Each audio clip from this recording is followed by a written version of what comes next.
Les leçons, ma foi, sont faites pour être apprises. Le 1er octobre dernier, nous avisions ici même, dans un éditorial qui a fait des vagues et produit des réactions vertes et pas mûres, la bacrabantante histoire d'assistance aux sinistrés des inondations. Nous aurions voulu que l'histoire nous démentisse, mais hélas, aujourd'hui, les faits sont avérés. La gestion de ces fonds n'a obéi que relativement à l'éthique et à la morale tout court, pour ne pas dire à l'orthodoxie financière, pour emprunter ce terme aux économistes. Que dire? Qui croire et qui accuser? Les responsabilités sont, de mon point de vue, entièrement partagées, aussi bien du point de vue conceptuel que dans son opérationnalité, il a manqué du discernement et du bon sens. Autant le déficit du discernement est compréhensible, on agissait dans l'urgence, autant le défaut de bon sens laisse dubitatif et porte penser que les acteurs se sont servis sur toute la chaîne.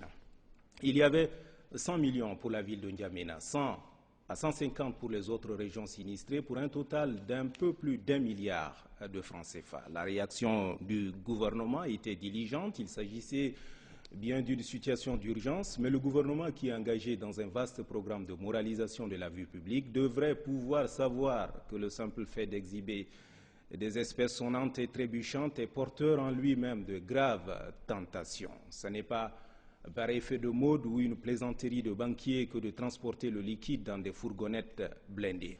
Dans le cas d'espèces, puisqu'il n'est pas possible de blinder la conscience et l'éthique des hommes, il fallait s'assurer d'un minimum de prudence dans le partage de cette assistance. Qu'est-ce qui s'est véritablement passé? Voici à peu de détails près les faits.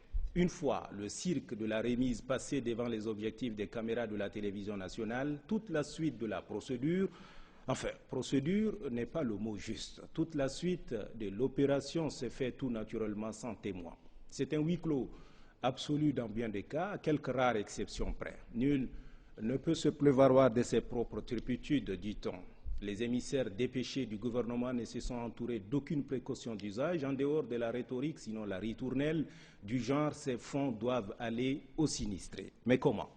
Au jour d'aujourd'hui, aucune structure gouvernementale n'est à mesure de donner le chiffre exact des familles sinistrées. Comment soulager les sinistrés si nous ne savons pas avec exactitude combien ils sont et surtout l'étendue du sinistre subi? Ceux qui se seront rendus coupables de prévarication dans cette opération auront, à mon avis, commis un double délit. Celui d'avoir défié l'autorité de la puissance publique et, plus grave, soustrait l'espoir à des concitoyens déjà lessivés par une catastrophe naturelle sans précédent. Mais si on posait le problème autrement, était-ce franchement de leur faute, puisqu'il n'y avait pas un cahier des charges, une sorte de mode d'emploi? Dans certaines régions de notre pays, les sinistrés avaient cru, du moins on leur aurait laissé croire, qu'il s'agirait d'un prêt gouvernemental. Voilà où pourrait nous conduire le train de la forfaiture. Maintenant, quelle que soit la suite qui sera réservée à cette affaire, le mal est fait. On trouvera des lampistes qu'on châtiera fatalement au besoin, publiquement, et après, le préjudice moral, qui va le réparer?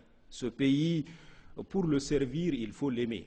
La primauté de l'intérêt général est un principe cardinal dans une république. Ce principe, sinon cette vertu, n'est apprise dans aucune école au monde, dans aucune église, dans aucune mosquée. C'est dans la famille qu'elle est apprise. On échappera peut-être à la justice des hommes, mais la justice divine reste inéluctable. Vivement lundi prochain.